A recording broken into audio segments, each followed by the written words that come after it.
koliko mi možemo potegnuti? Dokle mi možemo doći sad kad bi krenuli se voziti? U Splitu. Do Splita?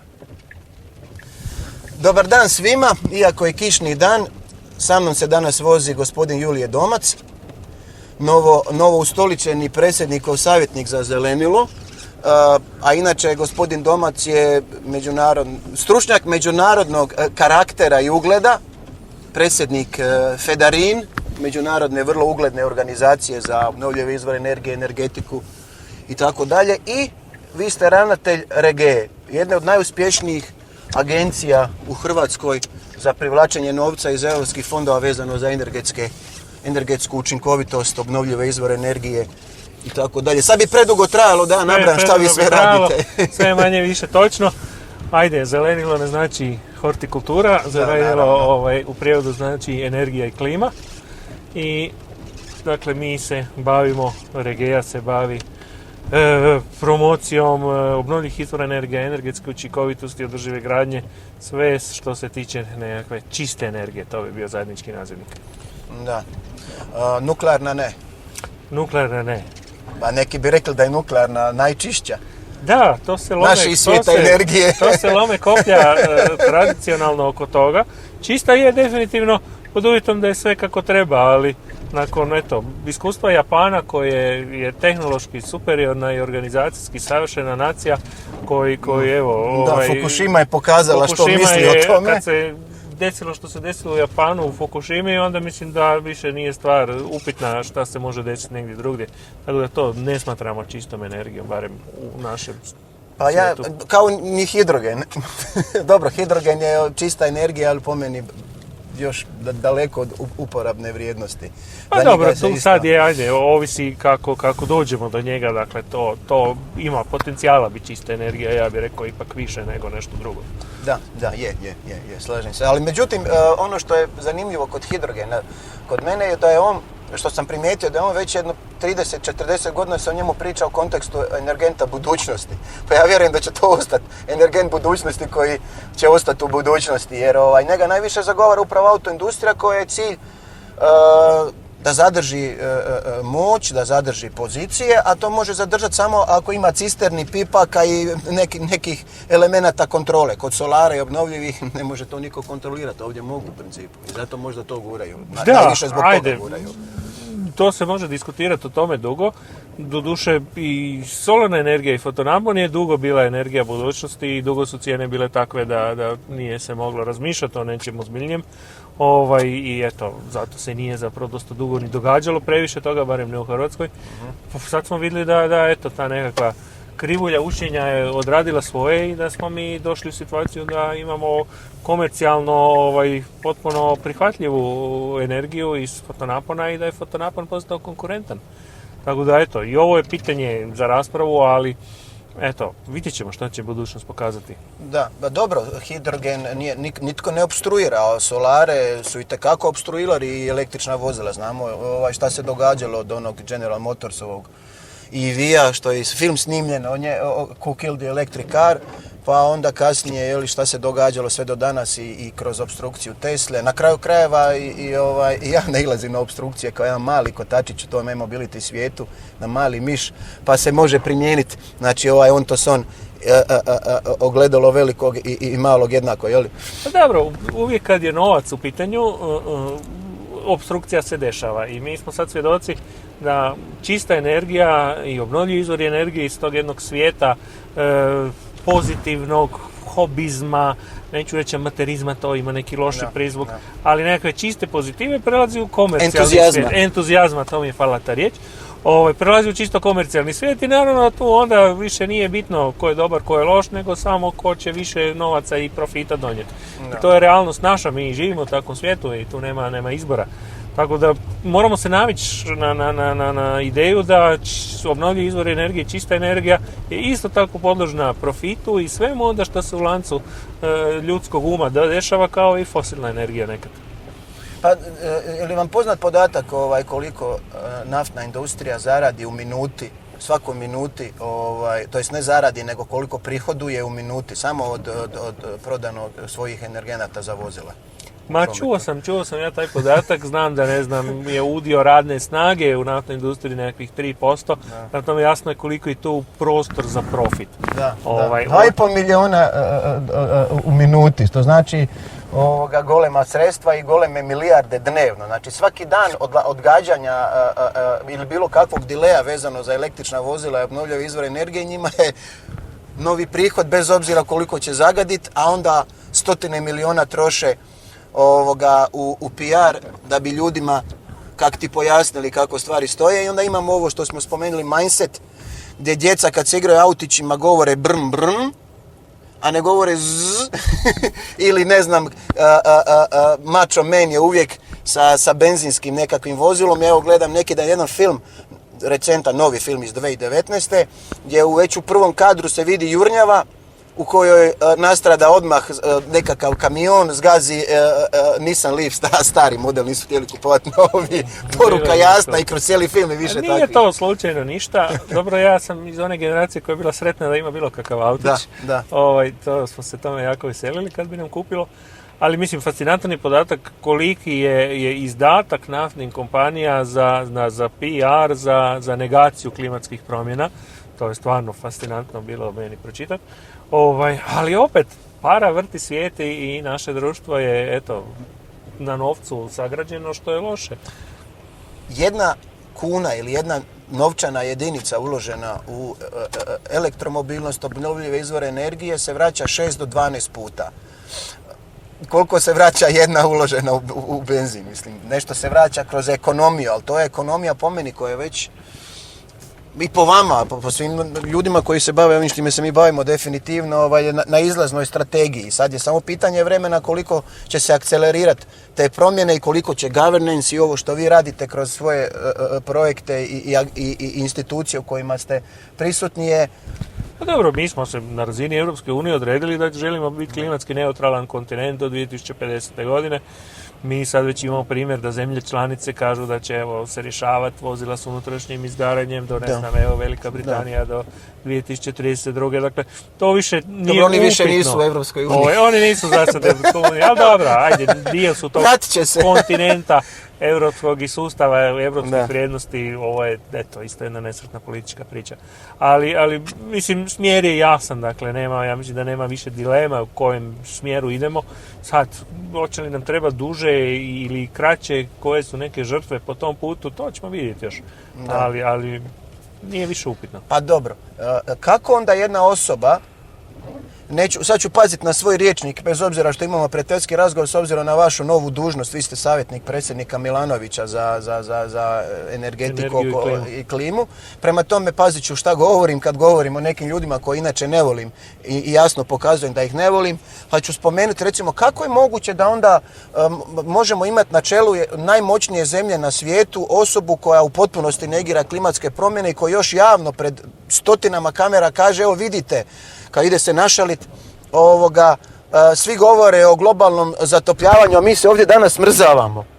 Pa gledajte, i svi plješću. On je predsjednik i bit će ponovo predsjednik. On je izabrani predsjednik i koga ljudi izaberu, tog će ljudi imati za predsjednika, to je činjenica. Da je ljudsko društvo bazirano na znanju, na napretku, na dobrim idejima, nije. Mi smo svi očekivali od 21. stoljeća da će 21. stoljeće biti nekakvo sjajno doba produhovljenja, a mi smo zapravo ušli u jedno slijepo crijevo civilizacije. Naša nekakva nova industrijska revolucija će biti industrija zabave, mi ćemo projicirati umjetni svijet, mi ćemo živjeti zapravo u nekakvoj zabludi. Tako izgleda naš svijet, ne izgleda baš ružičasto, ali eto. Mislim, izgleda bolje nego ikad prije, ali bolje, to definitivno. Bolje u smislu standarda, u smislu, eto, da ne umiremo od bolesti, da nismo gladni, da nismo goli, bosi i tako dalje. Ovo što, evo, smo isto često skloni zaboraviti, ali loše u smislu nekakve svijesti, u smislu nekakve odgovornosti, u smislu nekakvog razumnog ponašanja, nekakve, ne znam, empatije prema drugima, dobročinstava koje činimo. U tom smislu ne idemo baš u dobrom smjeru. Da. Ne znam šta bih rekao na to, ali u svakom slučaju meni se ne sviđa to što ljudi ne žele prihvatiti novo. Razumijem da ne moraju preko noći prihvatiti novo, ali nije mi jasno kako ne vide ono što je loše za njih. Kako ne vide benefite nekih, ne mogu reći opće poznati stvari, jer još uvijek postoje ljudi koji vjeruju da je zemlja ravna ploča, pobogu. Mislim, da, što učiniti po tom pitanju više, jer toliko kao što ima naftna industrija, toliko ne možemo uložiti. Možemo jedno biti kreativniji pa snimati ovakve emisije, pa ne znam, skinuti se goli na autopilotu na krovu, ali će reći da smo ludi, a ne da pokazujemo mogućnosti tehnologije. Ali u svakom slučaju, vrijeme nam ističe što se tiče klimatskih promjena i po nekim znanstvenicima nepovratno smo već prešli onu točku. Što vi mislite o tome? Je li to do toga došlo već ili imamo još vremena? Ja sam uvijek po prirodi optimist, pa se nadam da imamo vremena, ali ne mogu potvrditi, ja se ne bavim istraživanja koje bi pratim i čitam isto kao i vi. Ako znanstvenici kažu da nemamo vremena, onda nemamo vremena. I pozitivno je primjerice da ipak postoji taj nekakav pokret koji je proizašao iz mladih, iz djece, svi spominju djevojčicu Gretu, koja jedna od glavnih poruka ima, kaže, slušajte znanstvenike. To mi se čini, kao jedan tračak nade u cijeloj priči, jer je dugo vremena zapravo bio nekakav pokret, ne slušajte znanstvenike, slušajte političare. Mislim da ova djeca daju dobru poruku i da svi mi zapravo moramo, koliko god to bilo otrcano, temeljiti priču na znanju i znanosti. To je nešto što vodi ljudsku civilizaciju kroz stoljeća naprijed. Pa upravo je slučaj Grete pokrenuo cijelu lavinu negativnih komentara, članaka, analiza, cijelu jednu buru protiv same Grete i protiv ljudi koji zagovaraju klimatske promjene i institucije i tako dalje. Pa ste i vi napisali jednu kolumnu Gretenizam versus kretenizam. Da, to mi je jedna od dražih kolumni, moram priznati. Meni je isto bio sam, na neki način malo potaknut osporavanjem i svim mogućim teorijama koje su počele razvijati od toga tko stoji iza Grete, šta je obukla, kakav izraz lica ima, šta su njeni roditelji po zanimanju. Puno fake newsa je bilo. Puno te nekakve bezvezne retorike se počelo javljati. Potpuno se gubilo zapravo iz vida sadržaj tih poruka koje ona šalje. Dakle, jel ona ima plavi džemper ili crvenu kamanicu je nebitno, a mi ne razmišljamo o tome šta ona govori. A govori sve što je dobro. A govori sve što zapravo svaki odgovorni znanstvenik, a i političar, a i nekakav decision maker bi trebao potpisati. I u tom smislu te nekakve i njene emocionalnosti i izražajnosti, ja mislim da je to nama trebalo. Mi živimo u tom dobu kad nama treba nekakav jaki podržaj jer smo bombardirani sa spotovima, sa nekakvim kratkim porukama. Prema tome, to je nama dobro došlo. Trivijalnostima. Da, to je dobro došlo. Ja mislim da u tom buđenju je ona igrala važnu ulogu. A recite mi, Julije, kakvu onda poruku vlada Republike Hrvatske šalje tijekom predsjedanja Europskom unijom u doba kada Europa donosi Green Deal, kad odabere INA-u za glavnog sponzora predsjedanja? Znači jednu malu naftnu kompaniju, nebitno koliko je ona mala, ali je naftna, i kakva se poruka time šalje? Je li to dobro? Pa mislim, to je stvarno zanimljivo pitanje. Mi smo skloni misliti i INA je tradicionalno bila jedna vrlo važna točka u gospodarstvu Hrvatske i očekuje se da bi INA, bilo bi dobro da ona i nastavi biti nekakav važna točka, hoće li ili neće, vidjet ćemo. Ja nisam baš neki veliki optimist oko toga, ali dobro. Tako da, s te točke gledišta, ja mislim da je riječ o jednoj, možda nepromišljenosti, nije se ta dimenzija poruke klimatske promjenama razmišljala, što je šteta. Dakle, mi moramo brendirati Hrvatsku kao jednog lidera, kao jednu malu, ali naprednu zemlju koja... Domovinu Nikole Tesle. Domovina Nikole Tesle, koja čuva klimu, koja uostalom ima koristi od toga, jer kroz održivost i kroz brendiranje Hrvatske kao 100% obnovljive mi imamo koristi i u turizmu i privlačimo ulaganja. Absolutno. I šaljemo nekakvu poruku da smo mi nekakva destinacija za sofisticirane tehnologije, za nove tehnologije, za zelene napredne tehnologije, dakle privučemo potencijalno i nekakve obrazovane stručnjake, radnu snagu koju želimo imati ovdje u Hrvatskoj. O puno tih stvari vjerujem da naprosto se nije razmišljalo o tome. Šteta je to. Mogla se poruka i to predsjedanje bolje iskoristiti. A netom prije predsjedanja u 11. mjesecu su znači dodijeljene i koncesije za crpljenje nafte u Jadranu i na Dinaridima, znači uglavnom na zaštićenim područjima, u jednoj maloj predivnoj turističkoj zemlji koja mislim, koja je poruka da ideš crpit naftu ili želiš je dati na koncesiju da je neko crpi, nebitno, u 21. stoljeću, u doba kad se događa promjena, kad smo spomenuli ovo što smo spomenuli, ne, bez obzira na ono što Europa želi, što Europa kak ti nameće. To ne moramo mi raditi ono što Europa nameće, nego ono što je logično i zdravorazumski. A po meni, kad vidim u novinama gdje i se priča o tome kako će za 5 godina poteći prva nafta, pa ček malo, za 5 godina ovaj auto neće imati volan, a kamoli da će postojati nekakve velike potrebe za naftu. Naravno, neće preko noći nestati vozila na fosilna goriva, ali mi ni nemamo autoindustriju, ne proizvodimo nikakve automobile, a ono što se i pokušava proizvesti ili proizvodi ili radi nešto na tome je na struju, kod Rimca, kod Hawkinga, ne znam dalje. Prema tome, to sa naftom je meni totalno, mislim, sigurno je to gore nego LNG terminal što može imati neko ko... Sigurno je to loša poruka sa koncesijama za istraživanje nafte. Opet po meni dokaz nekakve nepromišljene i neusklađene dugoročne državne politike. Ja se ne bi složio da nama Europa nešto nameće. Mi smo dio Europske unije i nema nama šta ko nametati. Mi smo punopravna članica, ali ako je određenje Europske unije da smo mi klimatski neutralni kontinent, onda je to automatski određenje i Hrvatske. Onda nema neke alternativne energetske politike Republike Hrvatske. Naša energetska politika je europska energetska politika. Nema tu varijanti na temu. Pa koji onda, Norveška leži na nafti i oni su se odrekli crpljenja nafte. Oni su svojim ljudima omogućili da jeftino kupe električne aute, činjenicom da su dopustili voziti po žutoj traci, besplatno trajekt, besplatno punjenje, imaju puno hidropotencijala pa imaju puno električne energije i između ostalog najbitnija stvar PDV. Ukinuli su ljudima, znači kogod kupi električno vozilo ne plaća PDV i to mu je vozilo jeftinije za 27% koliko je PDV u Norveškoj. Zašto nešto tako mi ne radimo nego imamo ove stupidne poticaje na najbrži prst gdje se i limitirana su sredstva, vrlo mala. Ja sam sad ovako je sjedio pored mene ministar Ćorić kad sam ja njemu predlagao te stvari, kad je on rekao to su dobre ideje, ali što će reći Marić? Pa Marić može biti zadovoljan i trljati ruke jer svaka kuna uložena u elektromobilnost će mu se vratiti 10 puta i ljudi će više putovati, ljudi će se više baviti biznisom, boostat će se lokalna ekonomija, jer koliko ljudi ne ide na put jer ne mogu platiti gorivo pobogu. A s električnim autom možete kud hoćete za 6 puta, 10 puta jeftiniji iznos. Nemam šta, mogu se samo složiti, da. Bilo bi dobro da je priča promišljenija, bolje postavljena, bolje organizirana, ali evo, uostalom, to je zadatak svih nas, da guramo tu našu politiku prema pametnijim i boljim rješenjima, dakle, zadatak nas i kao stručnjaka i kao nekih birača uostalom. Da. Nema tu alternative neke.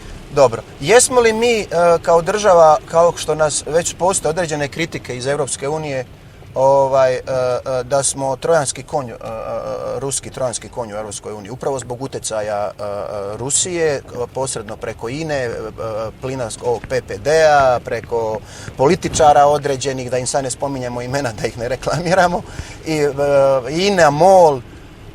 Što vi mislite o tome? Pa evo, ja mogu reći da se ja nadam da ipak nećemo biti, da u globalnom svijetu kakav je danas novac i utjecaj novaca i lobija nema granica, to smo vidjeli ne u Hrvatskoj, to smo vidjeli u Francuskoj, vidjeli smo u Nizozemskoj, vidjeli smo u Italiji, dakle to se dešava posvuda, to smo vidjeli u SAD-u ostalom, SAD se voli smatrat koljevkom nekakve moderne demokracije. Dakle, nema tu više granica za nekakav utjecaj. Činjenica je da su obnovljivi izvori energije najbolji način za ograničiti takav nekakav prekogranični utjecaj, jer su obnovljivi izvori lokalni, jer su ovdje nastaju, ovdje se koriste, domaći su 100% i tu je čista priča potpuno. Ja se mogu samo nadati da u tom smislu ćemo mi ne biti trojanski konj, nego biti nekakav pozitivan lider promjena. nadat se možemo, ali dobro, vi činite puno, nije samo da se nadate. No, je li normalno po vama da Hrvatska, s obzirom da imamo, to su poznati podaci, 2000 i više sunčanih sati, 2000 kilovata po četvornom metru, average stvorene energije od sunca, zašto mi onda uvozimo preko 40% električne energije? Ovu drugu energiju uvozimo znači oko 70% energije općenito, ali 40% električne. Zašto? Pa što se tiče energije i sunca, to je, evo, meni još i danas jedna fascinantna priča. Kad znamo da je u jednom Mariboru više fotonaponskih panela... Duplo više nego u čitavoj Hrvatskoj. To je teško objasniti. To je vjerojatno nekakva kombinacija manjka informacija, krivih ljudi na krivim mjestima, nepromišljene politike, možda nekog nesretnog aktivizma, hobizma određenih krugova. To je stvarno čudo na čudima da Hrvatska nije shvatila i prepoznala fotonapon, odnosno sunčevu energiju. Ajde, evo, informacije ipak pokazuju da se to sada mijenja. Mi gradimo najveću otočnu fotonaponsku elektranu uopće u Europi, što je dobro. Preko Regee? Ne, doduše preko Regee, grad je u Končar za HEP. Regea je sama napravila i radi nove projekte fotonapona, imat ćemo ih sigurno 10 megavata do ljeta. Firme, građani, sve više interesa, dosta brzo se to razvija. Tu sam ja nekakav optimist i mislim da fotonapon ima dobru i svjetlu budućnost u Hrvatskoj. Eto, mi smo preskočili tu razvojnu fazu koje su odradile, ne znam, Njemačka, Španjolska, neke druge europske države koji su puno ulagali u fotonapon, kod nas se nije ništa ulagalo, sad ćemo mi zapravo uživati benefite njihovog ulaganja, ali dobro, za malu zemlju možda i to i nije tako loše kao što bi se moglo pomisliti na prvi čas. Da. Ovaj auto, kamion. A dobro, pa dajmo žmigavac, po Bogu. Kiša je, pa moramo paziti. Evo ovdje se navodno otvara, dobro, ne smijem to još govoriti, Tesla traži prostor za servisni centar u Zagrebu. A ovdje naprijed, znači sad smo na Jankomiru, smo našli jedan plac jako zanimljiv gdje ćemo graditi onu sunčicu veliku, to ću vam ispričati nakon ovog razgovora, da ne gnjavimo ljude.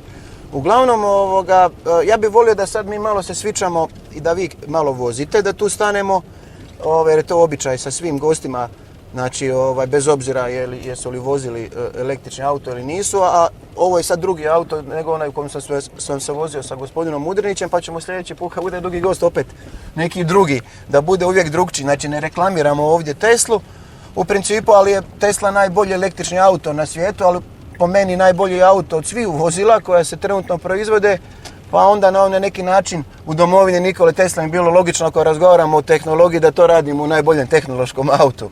Znači, pa da malo, jeste vozili do sada Teslu? Ja Teslu vozio nisam, nadam se da sljedeći sugovornik će imati drugi auto, ne zato što ćemo ovaj sad slupati ako moje vožnje, ali probat ću svakako s veseljem. Ja sam vozio neke druge električne aute, nekih drugih proizvođača, što je isto bilo lijepo iskustvo, moram priznat.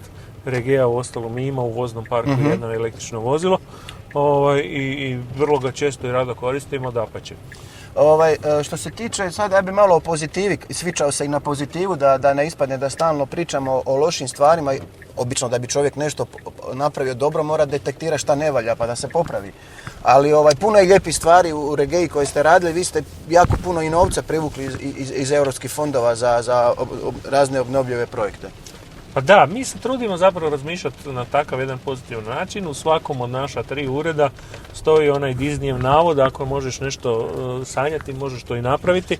I volimo razmišljati zapravo kako nešto napraviti, a ne zašto se nešto ne može napraviti. Upravo to. Ja se ponosim da je nekakvih 900 milijuna kuna investicija prošlo kroz naše ruke za različite klijente i da ne postoji ni jedan europski izvor financiranja na koji nismo uspješno aplicirali.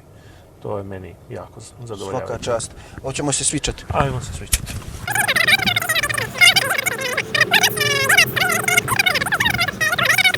Ovo je pogon na sva 4 kotača, taj sam uzeo zbog kiše, jer inače ja vozim sa zadnjim pogonom, to mi je gušt. Prema dole samo ovako, to je sad drive. A sve ostalo ćete vidjeti isto kao svaki auto, samo što je osjećaj bolji. I jednostavnije za voziti. Kočnicu ne morate dirati, znači kad se idete zaustaviti dovoljno je pustiti nogu s gasa, ovo regenerativno kočenje čini svoje jer će onda naglo nas malo agresivno će zakočiti, ali osjetit ćete to sami. Ugodan je za voziti. Lijepo je voziti u tišini, moram priznati, meni se to baš sviđa. Pa sa mnom se voziti u tišini nije baš ne, s vama, jednostavno. Ali da auto je kako tiho vozi, to se meni sviđa. Sad su zimske gume pa je malo bučniji nego inače i ovi brisači kiša, ali je stvarno znači djeca mala, ono što smo spominjali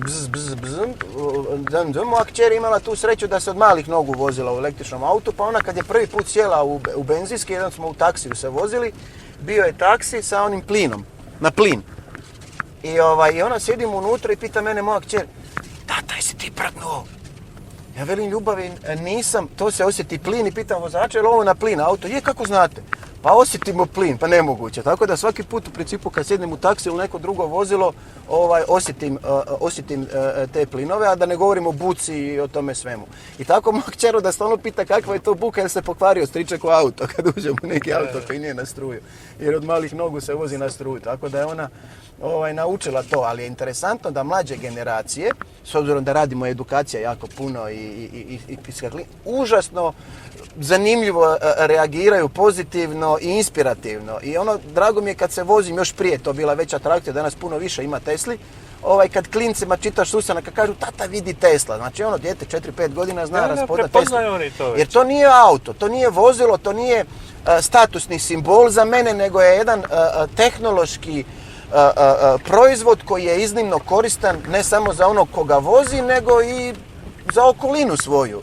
I na njemu možeš dalje graditi cijelu paletu. Neki bi rekli da je Tesla baš statusni simbol, moram priznati. Ipak, ajde. Pa možda je u očima ljudi koji ne voze i koji ne pripadaju tom plemenu Tesli.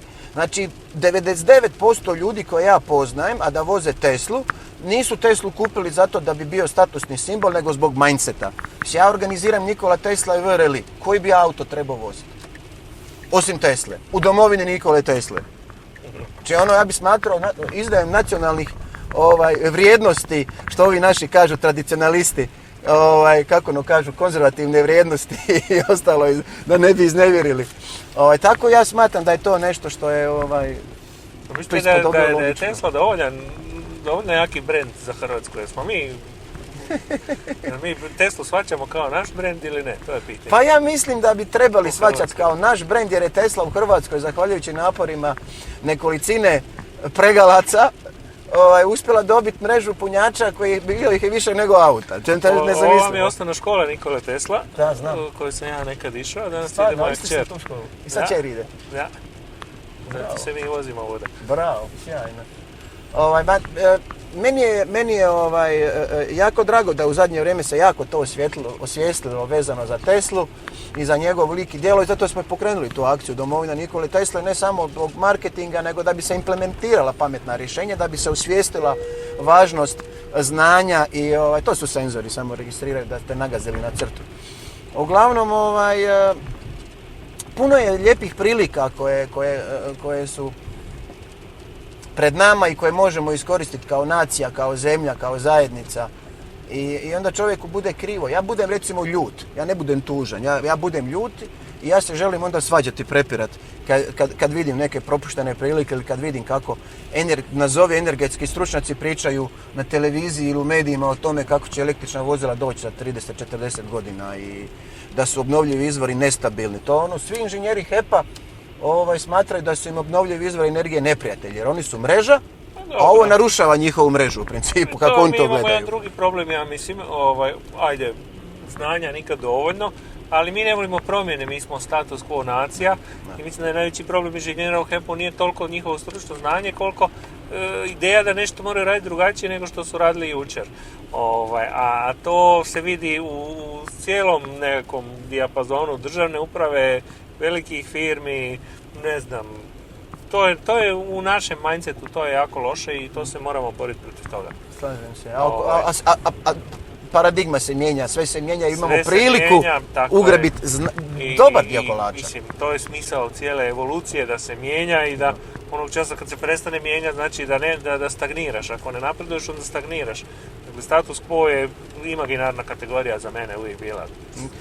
Heraklit, prvi filozof, pošto sam ja ipak filozof, primarno, pa tek onda sam se počeo baviti nakon toga energetikom i ovim pitanjima. Prvi filozof Heraklit je rekao da je ontos on pokretač svega, u principu konstantno kretanje i vatra kao pokretač svega. Znači jedino što je stalno je promjena. Konstantna promjena. I upravo smo sada u svijetu konstantnih promjena gdje klinci naši koji idu u školu ili studenti već dok završe studiranje, velika je vjerojatnost da će dobar dio zanimanja biti obsolit i potpuno nepotreban, jel? Ma naravno, promjene su možda sad čak i prebrze, pitanje da li mi možemo pratiti te promjene. To je zabrinjavajuće na globalnoj razini, da li je naš i stanje svijesti tako da mi te promjene možemo pratiti. Ali promjene su strašne. Ja sam nedavno, šokantno za mene samog, ispisao kćer iz informatike jer mi se činilo da je gubitak vremena ono što oni tamo uče. I bolje da dijete bilo što drugo radi nego da gubi vrijeme. Ali zato što je to gradivo koje smo oni tamo učili, vrijeme pregazilo. Nema to smisla više nikako. Ko sučelje na Max TV-u, Digitron iz 87. Tako mi izgleda, ne znam ako imate doma Max TV. Ma užas, Bože, ja ih zovem, ja im se žalim, a svaki put kad idem na HBO on demand nešto pogledat na televiziji, ne na laptopu, to traje 10 minuta da izgubim volju gledat film. Ja uopće ne stignem do televizije sa ženskim svijetom u kući, televizija nije nešto što ja kontroliram. Tako da ne mogu tu doprinijeti. Rijetko gledam, ali u tim momentima kad poželim, onda mi se to dogodi, to sam naveo kao jedan primjer, to mi se sinoć dogodilo. Definitivno treba ljudima stalno govoriti šta je dobro za njih, samo vozite, to je senzor za brzinu. 40 je ograničenje, mi vozimo 55. Ovim autom ne možete kršiti propise. Znači evo kad ste spomenuli da prebrzo se promjene događaju. Konkretno ovaj auto ovdje, njemu je reduciran autopilot. Prije možda mjesec dana smo dobili update, mnogi su ga odgađali release napraviti, a onda smo morali na kraju jer moraš upgradeat auto i onda su nam smanjeni autopilot zbog europske regulacije. Znači, ne možemo se voziti u punini na autopilotu koji auto pruža, nego moraš svako malo dirati volan, jer je tako regulacija rekla. U stvari nije regulacija, nego valjda će autopilot biti priznat kad ga Švabo napravi. Kad ga industrija njemačka napravi da valja, onda će to biti autopilot. Ovo nije još dovoljno dobro za njih i onda i regulacija ne da. Tako da i ovo što ste čuli, ovaj chime, to je u principu auto registrira znakove i upozorava da vozimo brže od ograničenja. Tako da s ovim vozilom je vrlo teško nastradati i napraviti prekršaj. To je prednost novih tehnologija i ovog što je smisao našeg razgovora, da vozići se u tom autu kao flagship neki tehnološki pokušamo opisati i objasniti ljudima da je luditizam vrlo negativan i da ne moraju svi biti early adopteri i odmah kupiti električni auto, ali razmišljati pozitivno, jedan mindset, jedna poruka i medija i sviju da je u tom smjeru i onda dođe i do ljudi, jer pošto se bavim time i pošto volim to čime se bavim, onda nemam zadrške i drago mi je to podijeliti s drugima i vidim da ima učinka. Jako puno ljudi sve više i više kupuje električna vozila, ne zato što sam ja rekao, nego mnogi moji prijatelji su kupili već i ljudi primete i kažu ne bi više nikad se vratio na benzin, ne pada mi na pamet. Neki petrolheadi koji su isključivo se bavili fosilnim ovim ne pitanjima, nego cijelim tim sektorom, danas se voze na struju i kaže joj, ne mogu vjerovati. A da, mislim... User experience. User experience je odličan, krasno je voziti, jako ugodno, jako lijepo. Ali mislim, električni auto ima budućnost, ja mislim, zbog samog koncepta energetske tranzicije. Kad mi zapravo promatramo nekakav, koliko dnevno je naš osobni auto u funkciji. to je zapravo smiješno malo vremena. Zapravo se postavlja pitanje da li uopće posjedovanje automobila ima mjesto u budućnosti, to je možda još dalje šira tema. Ali taj naš električni auto je savršeno skladište energije. Dakle, sad evo, ako karikiramo vrlo grubo jednu viziju, neka vjetroelektrana u Šibeniku se vrti, energija se skladišti u našem električnom autu, tu energiju troši neko u Varaždinu. Dakle, vrlo je to grubo i pojednostavljeno, ali ti onda električni auti zapravo nadomještaju nekakav drugi probleme u mreži, tako je i smanjuju potrebu nekakvog gradnje kapaciteta za skladištenje energije. Dakle, to je jedna lijepa priča koja se lijepo da i mislim osmisliti, zapravo je već osmišljena, samo je treba primijeniti. A sad će neko napisati na komentar gledajući ovaj naš video, reći, a gdje ćemo napuniti aute? Evo da svi ljudi u Mamutici u Zagrebu voze na struju, pa kud bi se napunili? Ne znajući da to nije nikakav problem za mrežu i da električni auto funkcionira drukčije i da u principu da svi u Hrvatskoj budu na struju sada, da bi to bilo mrežno opterećenje maksimalno negdje između 28 i 33% u vrh glave, što znači da nikakav problem, jer struje imamo puno zato što nemamo više industrijsku potrošnju. Ono gdje nekad pada mreža uglavnom u turističkim zonama kad dođe puno turista i uglavnom je vezano za probleme zastarjele infrastrukture, a ne zato što je problem tehnološke prirode. Mi smo skloni uvijek generirati neke strahove i s nekakvim iracionalnim fobijama. To evo sad doba je koronavirusa, mislim ne moramo komentirati. Ali ta priča, evo sad ćemo mi preći na električne aute pa ćemo potrošiti svu struju i bit ćemo se puniti. Ali to zvuči uvjerljivo običnom građaninu koji možda nema nekakvu tehničku podlogu, naobrazbu, on će pa stvarno, pa gle, strašno. Govori. Dakle, dobro kaže, pa vidi ti zapravo... A i onako je sva struja To su neki bad guys koji promoviraju električne auta, to su neki opasni likovi, opasnih namjera. Tako da ta moć manipulacije i dezinformacije je zastrašujuća, ali eto, i s tim se treba nositi. Ili kad kažu, pa onako je sva struja iz ugljena i termoelektrana, to znači da električni auto zagađuje više. Onda kad kalkuliraju i računaju koliko električni auto zagađuje, maltene dizel, Golf 2, Tasova je ekološko vozilo naspram ovog tu. Tako da ljudi to i dalje upijaju i jedino rješenje je da sami probaju da vide. Nema drugog rješenja, user experience. I to je ono što ljudima razbija sve iluzije o električnim autima kad on vidi da je to stvarno drukčije od onog što je zamišljao. Jel? A da, dobro, problem je u Hrvatskoj da mi još se borimo s nekim bazičnim problemima. Ima preko 5000 ljudi u Hrvatskoj koji nemaju priključak na električnu energiju. Premuda otok jučer je od struje. Eto primjera, ali odite malo bliže, ne znam, od Siska južnije pa ćete vidjeti. Ali problem je da, ne znam, tisuće i deseci tisuća imaju problem platiti električnu energiju. To je opet drugi problem.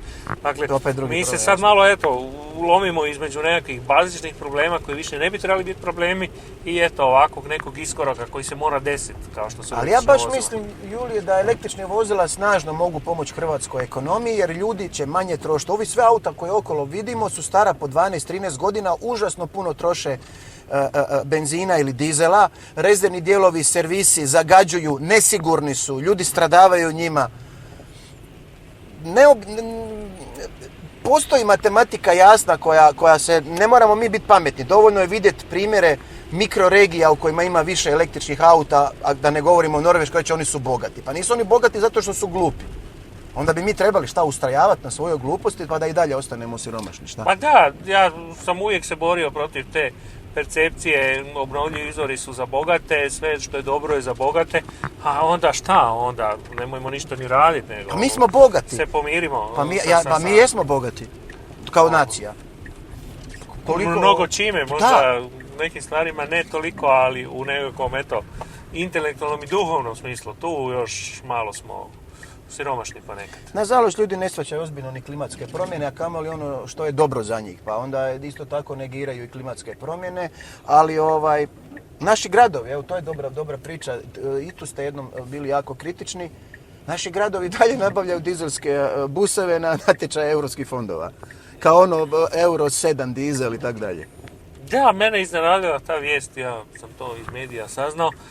Smatrao sam da je sjajna prilika zapravo ta mogućnost europskih fondova koju mi imamo, da ju koristimo ne za i tako bi trebalo biti, ne za zadovoljavanje nekakvih osnovnih infrastrukturnih potreba, nego za generiranje nekakve dodane vrijednosti, za nekakve, ne znam, nove razvojne mogućnosti. Dakle, ako mi kupimo dizelske buseve, mi smo, riješili problem, narod ima nove buseve, vozit će se i to je, ali to je jednokratno rješenje. Taj bus će trebati servisirati, taj bus je već sad zastario jer mi idemo da budemo klimatski neutralni kontinent. On nikakvu razvojnu mogućnost ne nudi. Da smo se mi odlučili za nabavu električnih buseva, kojih ima u Europi i na pametni gradovi to rade, onda bi mi morali naravno napraviti punionice, morali bi napraviti nekakvo znanje, generirati nekakve stručnjake, to obrazovati. Onda mi tu priču možemo replicirati, možda izvesti koji put dalje u jugoistočnoj Europi. Naravno. Dakle, ta nekakva inducirana i indirektna korist je puno veća. Jasno. Nova ekonomija se rađa, na kraju krajeva i punjač, i neko će se baviti, ja se bavim punjačem, u tome vidim benefite za svoju firmu. Postavljanje punjača, što radimo, ne znam, neću se sad reklamirati, nismo tu da reklamiramo moj privatni biznis, ali je vezan isključivo za ono što beneficira i širu društvenu zajednicu. Znači, ne gledam zarađivati novce na prodaj nečeg što je posredno i neposredno štetno. Da, taj neki koncept dodane vrijednosti je kod nas zanemaren. Mislim, primjer može biti i LNG terminal koji s jedne strane može biti upitna priča, s druge strane može biti čak i jedna razvojna priča. Kad bi mi imali nekakvu, infrastrukturu za promet LNG, pa nekakvo, remontno brodogradilište koje će neke brodove možda konvertirati kao nekakva faza u energetskoj tranziciji, onda je to jedna priča sa dodanom vrijednošću. Terminal sam po sebi je ok, ali samo jedan od X terminala u Europi. Ništa spektakularno. Da. Zašto je logika nesavladiva disciplina u Hrvatskoj? To ste jednom isto imali jednu zanimljivu meni kolumnu o logici. Pa dobro, to je tako bilo jedno slikovit izraz frustracije jedne kad se loši potezi vuku, kad se ne promišlja unaprijed, kad se ne planira kako treba. Sve moje kolumne su zapravo ponekad malo zvučaju sarkastično, kritično, pa i gorko ponekad, ali oni su izraz zapravo jedne želje da bude nešto bolje. U Hrvatskoj ja mislim da smo mi sjajna mala država, sjajan zapravo narod, dragi smo ljudi kad nas gledaš kao pojedince, kad nas gledaš kao jedno veliko stado, onda radimo bedastoće, to je loše kod nas. Ali namjera je pozitivna, dakle taj nekakva kritička nota je zapravo usmjerena vrlo, vrlo pozitivno i nadam se da će bar tako i biti shvaćeno. Da. Evo sad da moramo se dotaći naših prijatelja u svijetu energije.